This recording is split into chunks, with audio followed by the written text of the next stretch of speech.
दोस्तों नमस्कार, मैं योगेश शर्मा एक बार फिर से स्वागत करता हूं आपका मेरे इस YouTube चैनल में। दोस्तों आज हम बात करेंगे इस नए युग के अंदर अब रियल एस्टेट सेक्टर किस तरीके से आगे बढ़ने वाला है, कैसे ये एक स्वर्णिम अवसर, एक सुनहरा अवसर साबित होने वाला है आप सब लोगों के लिए। दोस्तों मैं बात करना चाहूंगा आज रियल एस्टेट का अब आने वाला टाइम, आने वाला मार्केट कैसा रहेगा।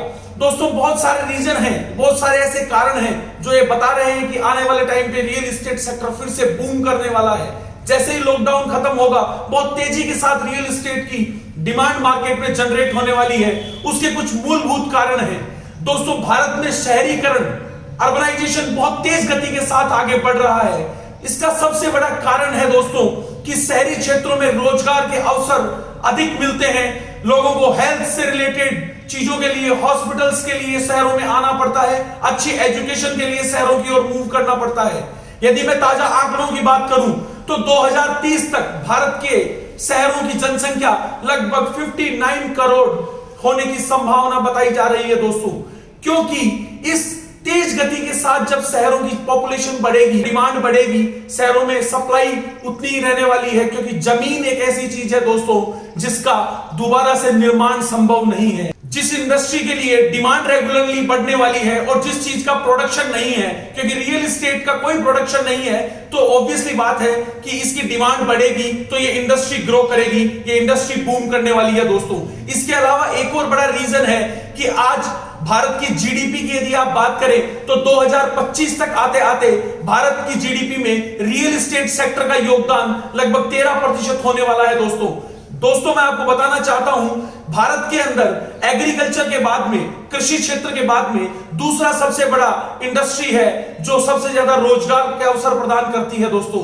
इसके अलावा आज के वर्तमान परिप्रेक्ष्य में यदि अपन देखें तो जिस तरीके से अमेरिका और चाइना के आपस की वॉर के वजह से इन लोगों का मोह छूट रहा है चाइना के प्रति, ऑस्ट्रेलिया का मोह छूट रहा है चाइना के प्रति, और बहुत सारी कंट्रीज बाइकआउट करने की ओर अग्रसर हो रही है चाइना का। तो इसके यदि वर्तमान हालातों में देखा जाए तो भारत का पलड़ा भारी है दोस्तों। भारत की ओर लोगों का फोकस बढ़ेगा, भारत के अंदर इंडस्ट्रियल इंफ्रास्ट्रक्चर का डेवलपमेंट होगा। जब रोजगार के अवसर बढ़ेंगे, इंफ्रास्ट्रक्चर ज्यादा डेवलप होगा तो स्वाभाविक सी बात है रियल एस्टेट की रिक्वायरमेंट भी बढ़ेगी। आज यदि एनआरआई पॉपुलेशन की बात की जाए, भारत मूल के जो लोग हैं जो विदेशों में रह रहे हैं, विदेशों में यदि जॉब कर रहे हैं या विदेशों में अपने व्यापार को कर रहे हैं, वो लोग भी वापस से इंडिया की ओर माइग्रेट होना चाह रहे हैं दोस्तों। और आज यदि बात की जाए एनआरआई कम्युनिटी की तो सबसे ज्यादा एनआरआई आज नॉर्थर्न इंडिया के हैं। तो यदि वो वापस इंडिया में मूव करते हैं तो वो नॉर्थ इंडिया के अंदर ही मूव करेंगे। इसलिए रियल एस्टेट की भी डिमांड नॉर्थ इंडिया के अंदर और मजबूती के साथ सामने आने वाली है। इस इंडस्ट्री में ग्रोथ आएगी, इस इंडस्ट्री के अंदर बदलाव होने के बाद में, रेक्टिफिकेशंस होने के बाद में इस इंडस्ट्री का तेजी के साथ में विकास होगा, तेजी के साथ ये इंडस्ट्री बढ़ने वाली है, बूम करेगी ये इंडस्ट्री। लेकिन इस इंडस्ट्री का फायदा, इस इंडस्ट्री के बूम का फायदा किन लोगों को मिल पाएगा दोस्तों? दुनिया के हर व्यापार के अंदर कुछ ना कुछ क्वालिफिकेशंस रखी जाती हैं, हर जॉब के अंदर कुछ ना कुछ योग्यताएं देखी जाती हैं, लेकिन लोगों को लगता है कि रियल एस्टेट व्यापार में किसी प्रकार की कोई योग्यता की जरूरत नहीं है। यदि रियल एस्टेट इंडस्ट्री के अंदर भी कुछ योग्यताओं को डेवलप किया जाए, कुछ स्किल्स को डेवलप किया जाए तो बहुत आगे बढ़ा जा सकता है दोस्तों। आज यदि कोई व्यक्ति आर्मी के अंदर भर्ती होना चाहे, कोई आदमी यदि आर्मी के अंदर जॉब करना चाहे तो उसको भी फिजिकली अपने आप को मेंटेन करना होता है, उसको भी सीना फुला करके दिखाना पड़ता है, उसको भी उसकी हाइट के मेजरमेंट्स देने पड़ते हैं, उसको भी दौड़ करके दिखाना पड़ता है, एक रिटन एग्जाम भी पास करना होता है। इसी तरीके से एक डॉक्टर बनने के लिए उसको एमबीबीएस पास करना होता है, लॉयर बनने के लिए एलएलबी करनी होती है। हर प्रोफेशन के लिए कोई ना कोई क्वालिफिकेशन की जरूरत है। तो दोस्तों इसी प्रकार से रियल एस्टेट बिजनेस के लिए भी क्वालिफिकेशन की जरूरत है। रियल एस्टेट बिजनेस में भी बहुत अधिक अच्छा करने के लिए या बहुत अच्छा अपना कैरियर बनाने के लिए इसके अंदर भी अपने अंदर कुछ क्वालिफिकेशन डेवलप करने की जरूरत है। क्या क्या वो क्वालिफिकेशंस हैं, क्या क्या वो चीजें हैं जो आपको अपने अंदर डेवलप करनी चाहिए? दोस्तों 3 चीजें हैं जो हर इंसान को इस इंडस्ट्री के अंदर अपने आप को एक अच्छा प्लेयर बनाने के लिए चाहिए। इस इंडस्ट्री के अंदर यदि आप बनना चाहते हैं एक रियल एस्टेट प्रोफेशनल, यदि आप बनना चाहते हैं रियल एस्टेट कंसल्टेंट, तो आपको जरूरत है 3 क्वालिफिकेशंस को डेवलप करने की, 3 योग्यताओं को डेवलप करने की। कौन कौन सी वो 3 योग्यताएं हैं आज उनके बारे में भी हम साथ में बात करेंगे। दोस्तों पहली योग्यता है स्किल्स। आपको अपने अंदर स्किल्स को डेवलप करना पड़ेगा, आपकी स्किल्स को आपको इंप्रूव करना पड़ेगा, आपको नई नई चीजें सीखनी पड़ेंगी। अभी दौर यदि ऑनलाइन का है अभी दौर यदि टेक्नोलॉजी का है तो आपको टेक्नोलॉजी के अंदर मास्टरी लेनी पड़ेगी दोस्तों।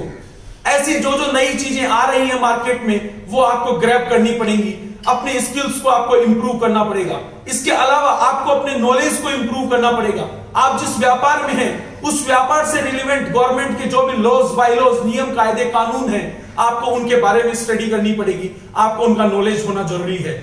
आपको जरूरत है इस चीज का पता होने की यदि आप रियल एस्टेट व्यापार में हैं कि कौन सी बॉडी है जिसके द्वारा ये रियल एस्टेट अप्रूव होती है, रियल एस्टेट नियमन होती है। इसके अलावा आपको ये देखना पड़ेगा कौन कौन से लॉज और बायलॉज हैं जिनके अकॉर्डिंगली बिल्डिंग को हाइट मिलती है, मेजरमेंट्स किए जाते हैं। इन सारे नियम कायदे कानूनों का आपको पता होना चाहिए। जेडीए में कब कौन सा चार्ज इंप्लीमेंट होता है, कौन कौन से चार्जेस को हमें देखना पड़ेगा। आपको नॉलेज होना चाहिए आपका जहां प्रोडक्ट है, जहां पर आपकी टाउनशिप है, जहां पर आपका प्रोजेक्ट है, उसके नियर बाई एरिया में क्या क्या डेवलपमेंट है, क्या क्या रोजगार के अवसर हैं, क्या गवर्नमेंट की पॉलिसीज हैं उस एरिया को लेकर के, क्या गवर्नमेंट का एक्स्ट्रा फोकस है, क्या जेडीए का मास्टर प्लान कहता है, क्या उस एरिया की और बारीकियां हैं, ये सब आपको स्टडी करनी पड़ेंगी। आपको अपना नॉलेज को इंप्रूव करना पड़ेगा दोस्तों। अब हम बात करते हैं स्किल्स के बाद में नॉलेज, और नॉलेज के बाद में आपको जरूरत है लीडरशिप की।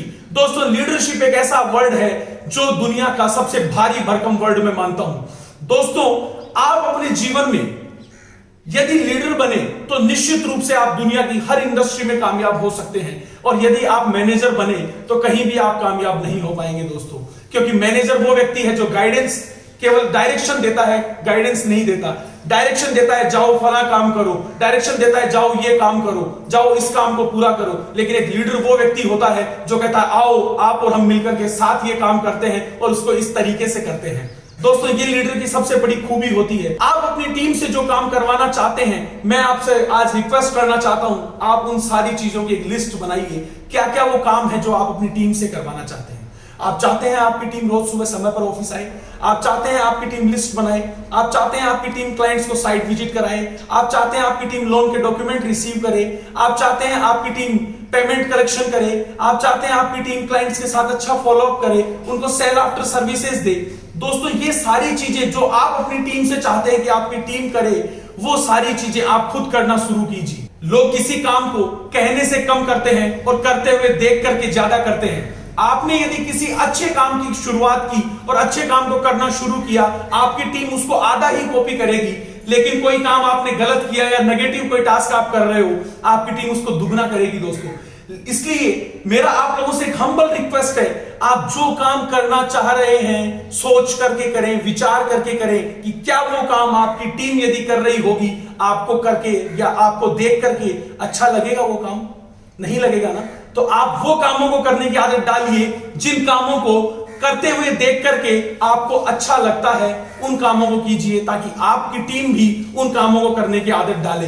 इन नेगेटिविटी से बाहर निकलिए, बाहर निकलिए नेगेटिव न्यूज से, बाहर निकलिए न्यूज़पेपर से, बाहर निकलिए मोबाइल के गेम्स से, और अपने आप को लगा दीजिए इन तीनों चीजों को डेवलप करने के लिए, इन तीनों चीजों में अपने कौशल को खतरनाक तरीके से इंप्रूव करने के लिए। लॉकडाउन के बाद में जब आप और हम फील्ड में उतरेंगे उस दिन हमारी कुल्हाड़ी की धार बाकी लोगों से तेज होगी और हम इंडस्ट्री के अंदर रॉक कर पाएंगे दोस्तों। इंडस्ट्री के अंदर नया इतिहास लिख पाएंगे, झंडे गाड़ पाएंगे। मेरे साथ जुड़े रहने के लिए, ऐसी वीडियोस लगातार पाने के लिए सब्सक्राइब कीजिए मेरे इस YouTube चैनल को, क्लिक कीजिए सब्सक्राइब बटन पर, क्लिक कीजिए बेल आइकन पर। Thank you, wish you all the best. जय हिंद, जय भारत।